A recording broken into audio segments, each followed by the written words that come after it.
요즘 기독교 소셜 미디어에서 가장 주목받는 이야기는 미국 에즈베리 대학교에서 일어난 영적 각성 운동입니다. 미국 켄터키주 윌모어 지역에 있는 연합 감리교회에 뿌리를 둔 에즈베리 대학교, 감리교 신학교입니다. 이 대학교에서 시작된 예배와 찬양이 멈추지 않고 지난 2월 8일부터 총 16일간 이루어졌습니다. 이 대학에서 진행된 약 400시간의 집회가 순식간에 SNS와 언론에 소개가 되면서 인근 지역은 물론 미국 전역에서 부흥을 사모하는 이들이 모여들었습니다. 학생들의 집회는 2월 8일 오전 대학교 채플 시간에서 비롯되었습니다. 이 대학은 일주일에 3번의 채플에 학생들이 참석해야 하는데 이날 채플에 외부 강사로 초청된 미어 크리브스 목사가 설교를 전했습니다. 예배가 끝난 후에 평범하지 않은 일이 벌어졌는데요. 예배를 마쳤음에도 불구하고 100여 명의 학생들이 자리를 떠나지 않고 계속해서 기도하며 찬양을 이어간 것입니다. 채플은 그렇게 기도하고 찬양하는 학생들로 가득 차 있다.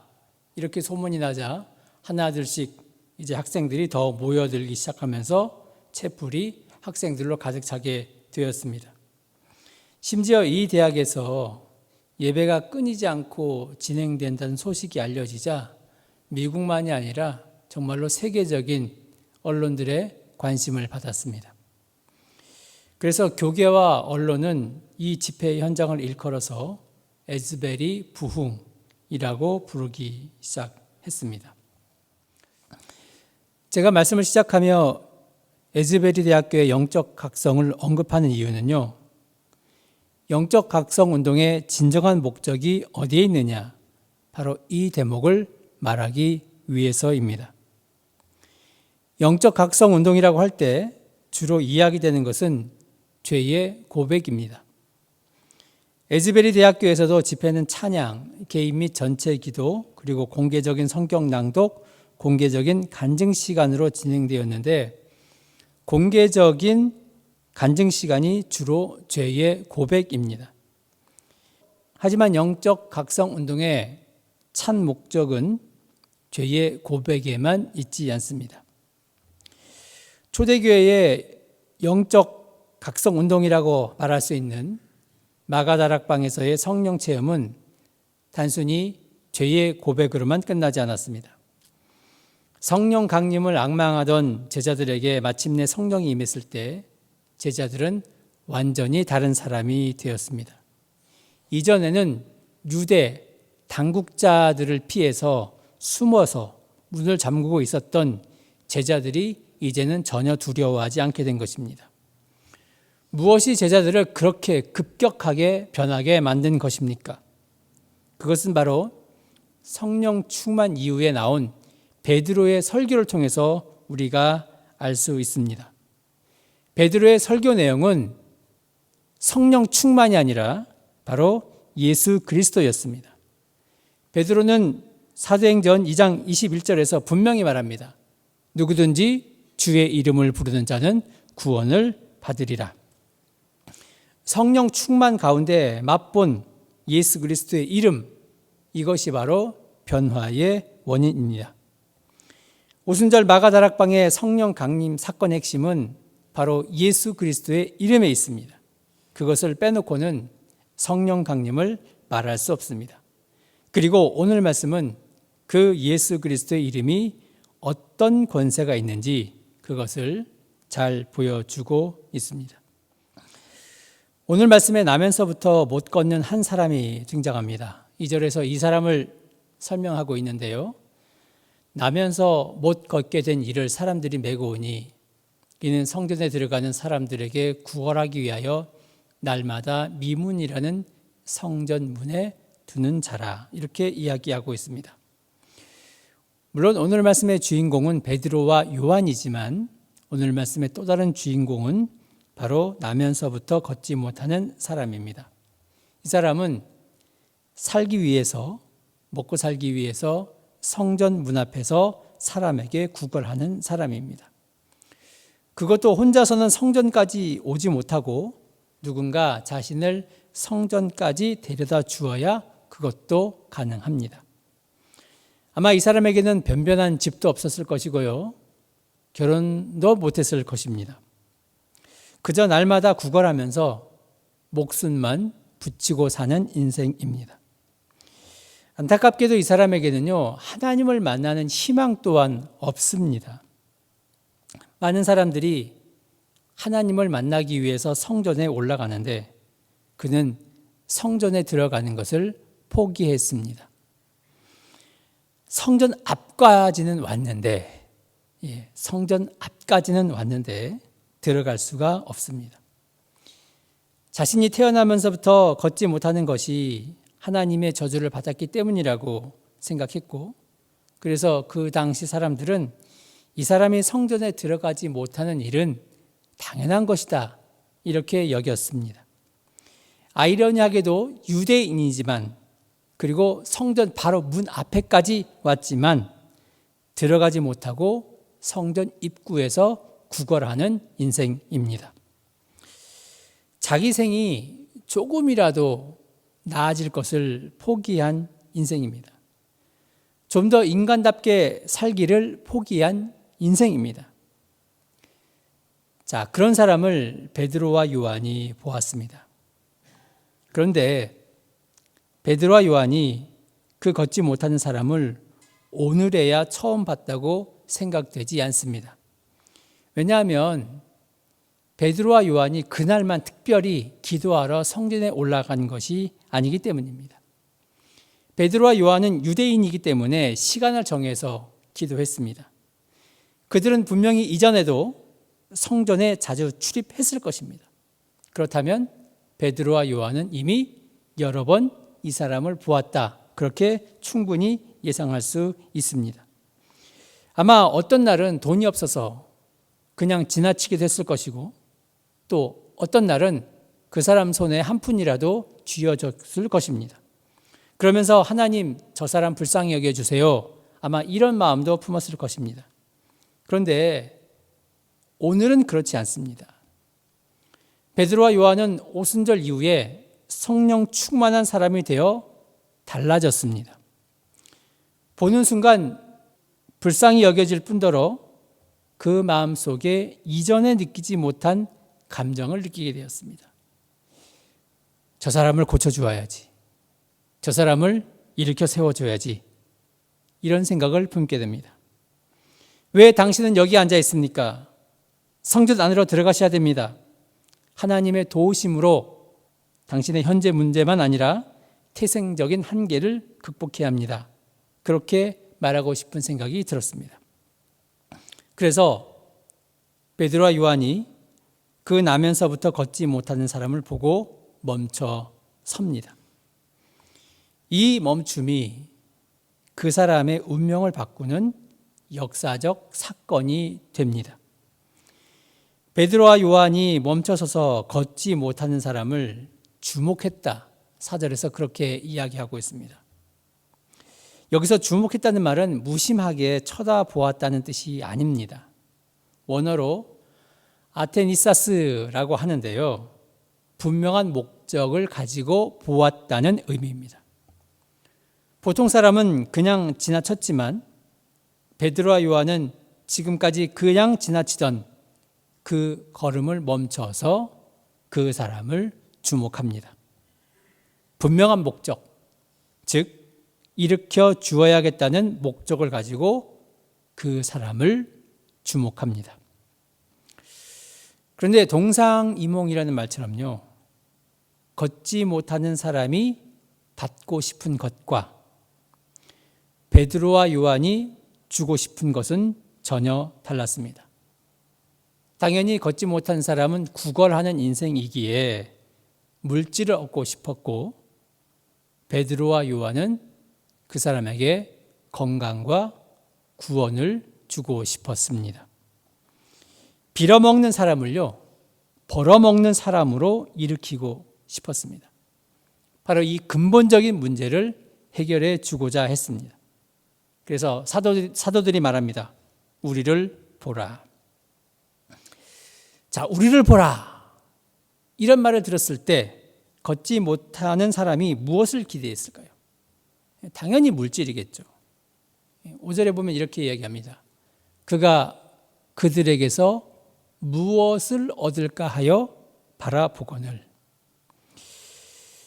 우리를 보라 했으니까 당연히 무엇을 주려나 하고 바라본 것입니다.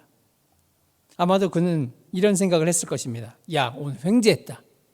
얼마나 많은 돈을 줄까? 이런 기대를 하고 있는데요. 그런데 기대하지 않았던 엉뚱한 말이 나옵니다. 은과 금은 내게 없거니와. 이 말을 듣는 순간 걷지 못하는 사람이 무슨 생각을 했을까요? 김샜다. 웃기는 사람들이네. 돈 없으면 비켜나 줄 것이지 왜 쳐다보라 그래. 아마 이런 생각을 했을지도 모릅니다. 당연히 실망했을 것입니다. 그가 기대한 것은 돈을 주는 좋은 사람이었기 때문에 그렇습니다. 하지만 인생은 돈으로 되는 것이 아닙니다. 생명의 길은 돈에 있는 것이 아니라 태생적인 한계를 극복하는 데 있습니다. 걷지 못한 사람은 일어나야 행복을 누릴 수 있습니다. 걷지 못한 사람이 은과 금은 내게 없거니와 라는 말을 듣고 실망한 순간에 아주 의외의 말이 나옵니다. 2장 6절 내게 있는 이것을 내게 주노니 나사렛 예수 그리스도 이름으로 일어나 걸으라. 베드로는 걷지 못한 사람에게 나사렛 예수 그리스도 이름으로 걸으라고 선포합니다. 그럴 때 어떤 일이 일어났습니까? 자, 7절부터 말씀 보면요. 오른손을 잡아 일으키니 발과 발목이 곧 힘을 얻고 뛰어서서 걸으며 그들과 함께 성전으로 들어가면서 걷기도 하고 뛰기도 하며 하나님을 찬송하니 모든 백성이 그 걷는 것과 하나님을 찬송함을 보고 그가 본래 성전 미문에 앉아 구걸하던 사람인 줄 알고 그에게 일어난 일로 인하여 심히 놀라며 놀랍게 여기며 놀라니라. 여러분, 어떻게 이런 일이 일어날 수 있습니까? 베드로와 요한에게 어떤 능력이 있는 것입니까? 그렇지 않습니다. 그들에게는요, 아무런 능력이 없습니다. 있다면 그들은 오직 예수 그리스도를 믿는 믿음만 있을 뿐입니다. 예수께서 제자들에게 승천하시기 전에 분명히 말씀하셨습니다. 자, 마가복음 16장 말씀 보면요. 마가복음 16장 17절 18절입니다. 믿는 자들에게는 이런 표적이 따르리니 곧 그들이 내 이름으로 귀신을 쫓아내며 새 방언을 말하며 뱀을 집어 올리며 무슨 독을 마실지라도 해를 받지 아니하며 병든 사람에게 손을 얹은 즉 나으리라 하시더라. 그들은 바로 이 말씀을 믿었습니다. 예수 그리스도의 이름이 가지는 치유의 능력을 신뢰했습니다. 또 요한복음 14장 14절입니다. 내 이름으로 무엇이든지 내게 구하면 내가 행하리라. 이 말씀 또한 믿었습니다. 자, 사도행전 3장 16절 말씀을 보십시오. 걷지 못하는 사람이 일어난 것을 보고 놀라워하는 사람에게 사도 베드로가 이렇게 분명히 말합니다. 그 이름을 믿음으로 그 이름이 너희가 보고 아는 이 사람을 성하게 하였나니 예수로 말미암아 난 믿음이 너희 모든 사람 앞에서 이같이 완전히 낫게 하였느니라. 나면서부터 걷지 못한 사람을 걷게 한 힘은 바로 예수 그리스도 이름에 있다고 간증합니다. 베드로와 요한은 성령 체험 이후 예수 그리스도의 이름에 대한 믿음이 분명해지자 예수 그리스도의 이름을 선포할 수 있었습니다. 그리고 기적이 나타났습니다. 문제는 이런 예수 그리스도의 이름이 우리에게 있느냐입니다. 이런 말이 있습니다. 가장 비참한 설교자는 은과 금도 없고 예수 이름의 권세도 없는 설교자이다. 이 설교자보다 더 불행한 설교자는 예수 이름의 권세는 없지만 은과 금을 믿고 큰소리치는 설교자이다. 그는 자기를 기만하기에 암담한 사람이다. 가장 행복한 설교자는 은과 금은 없지만 예수 이름의 권세를 풍성하게 누리는 설교자이다. 이 설교자를 여러분 성도 혹은 내 이름을 집어넣어 보시면 가장 비참한 성도는 은과 금도 없고 예수 이름의 권세도 없는 성도이다. 이 성도보다 더 불행한 성도는 예수 이름의 권세는 없지만 은과 금을 믿고 큰 소리치는 성도이다. 그는 자기를 기만하기에 암담한 사람이다. 가장 행복한 성도는 은과 금은 없지만 예수 이름의 권세를 풍성하게 누리는 성도이다. 여기서 어떤 사람이 질문할지 모릅니다. 은과 금도 많고 예수 이름의 권세도 많은 설교자가 없겠습니까? 이런 조합은 불가능합니다. 영성 하류에 있는 첫 번째 유형의 설교자는요, 예수의 이름도 없고 돈도 없기에 천국에서도 버림받고 지상에서도 버림받은 사람입니다. 다음으로 돈은 있지만 예수의 이름이 없는 두 번째 유형의 설교자는 지옥으로 추락하기 직전에 있는 사람입니다. 그러나 돈도 없고 예수의 이름은 있는 설교자는 천상의 세계에서 주님과 동행하는 사람입니다. 우리가 사는 세상은 이전에 비하면 물질적으로 풍부해졌습니다. 부해졌습니다. 그리고 엄청난 과학적 발전이 있었습니다. 이런 세상에 사는 우리는 하지 못할 일이 거의 없을 정도가 되었습니다. 그러나 심각하게 생각해 보아야 할 것은 우리가 일어나 걸으라고 자신 있게 예수 그리스도의 이름을 선포할 수 있는 신앙인인가 하는 사실입니다. 요새 여러분 챗 GPT 많이 들어보셨죠? 예. 챗 GPT가 논문도 써주고 심지어는 설교도 써주고 기도까지 다 써줍니다. 물론 아직까지는 영어로 해야 됩니다. 한국어는 완벽하지 못합니다. 그런데 인공지능이 설교를 대신할 수 있습니다. 하지만 묻고 싶습니다. 과연 그 인공지능에게 예수 그리스도의 이름을 선포할 수 있는 그런 믿음이 있느냐 이것입니다. 여러분, 예수 그리스도 이름에 대한 확신이 정말로 있습니까? 있다면 예수 그리스도의 이름을 선포하시기 바랍니다. 예수 그리스도의 이름의 능력은 그때나 지금이나 동일합니다. 예수 그리스도의 이름을 선포할 때 놀라운 변화가 일어납니다. 중세의 한 교황이 토마스 아퀴나스와 함께 화려한 금으로 치장된 성 베드로 성당을 둘러보면서 이런 말을 했습니다. 토마스, 이제 우리는 은과 금은 없거니와 이런 말은 못하겠군. 이 말을 들은 토마스 아퀴나스는요, 이렇게 대답했다고 합니다. 은과 금은 없다는 말뿐 아니라 내게 있는 이것을 주노니 나사렛 예수 그리스도의 이름으로 일어라 걸으라는 말도 못합니다. 이제 우리 교회에는 예수 이름의 권세가 없습니다. 과연 은금이 풍부한 교회를 부러워하며 대형 교회로 성장하고 발돋움하려는 것이 성령 충만의 결과일까요? 중세 한때 교회가 가난했습니다. 영어 수고해 보면요, as poor as church mouse, 교회의 쥐처럼 가난하다. 여러분, 이런 말입니다. 교회 쥐만큼 가난하다는 것은 정말로 가난하다는 뜻이었습니다. 하지만 교회가 가난할 때 세상을 살리는 영성의 수원지 역할을 했습니다. 교회가 핍박받을 때 세상을 쥐고 흔드는 그런 강한 권세를 누릴 수 있었습니다. 교회가 예수 이름을 가질 때는 세계 만민을 살리지만 교회가 은과 금으로 가득 찰 때는 영적으로 전혀 무기력한 공동체가 되어버립니다. 이게 실제로 있었던 일인지 모르겠습니다. 어느 책에 보니까 나온 이야기던데요.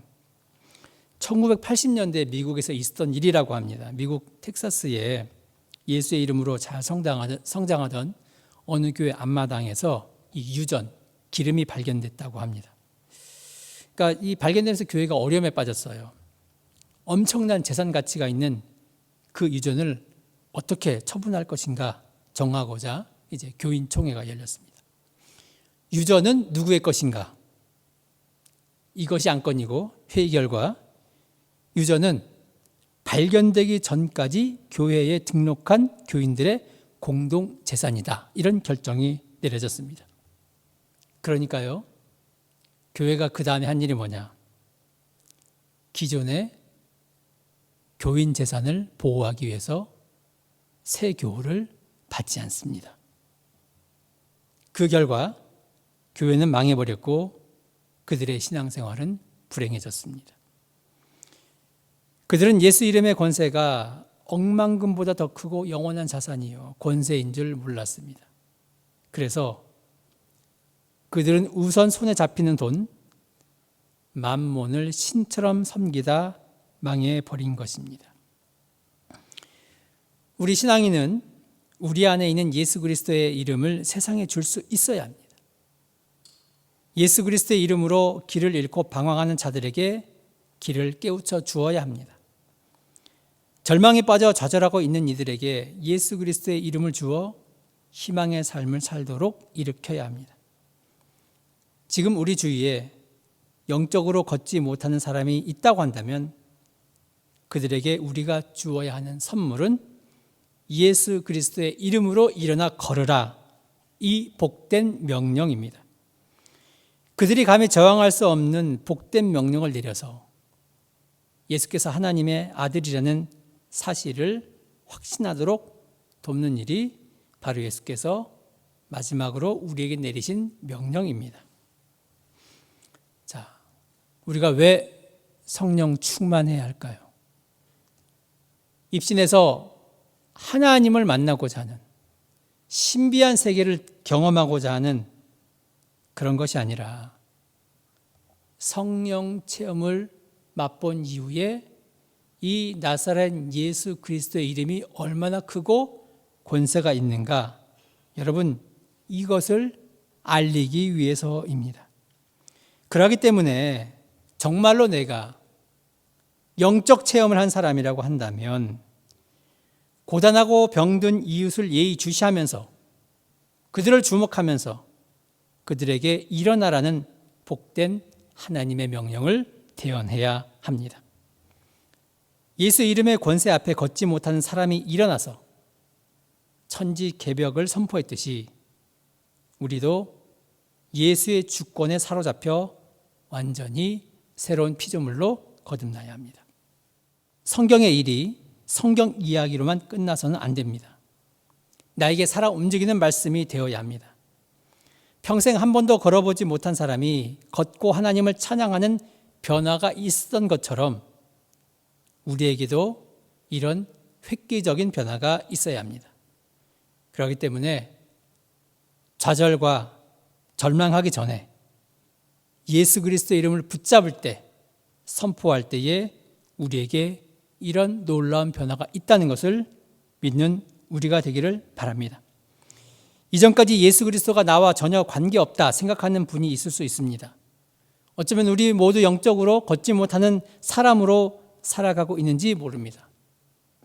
하지만 그렇게 살아갈 수 없습니다. 우리의 생각이, 삶이 변화되어야 합니다. 예수 믿고 나면 생각이 변화해야 됩니다. 삶의 습관이 변화되어야 합니다. 정서가 변화되어야 합니다. 실패 현장에서 걷지 못하는 마음에서, 걷지 못하는 습관에서, 걷지 못하는 삶의 방식에서 일어나야 합니다. 왜냐? 우리에게는 예수 그리스도의 권세가 있기 때문입니다. 우리는 이 사실을 깨달아야 합니다. 그리고 영적으로 걷지 못하는 이들에게 일어나 걸으라는 복된 명령을 대언하는 저와 여러분이 되기를 간절히 축원합니다.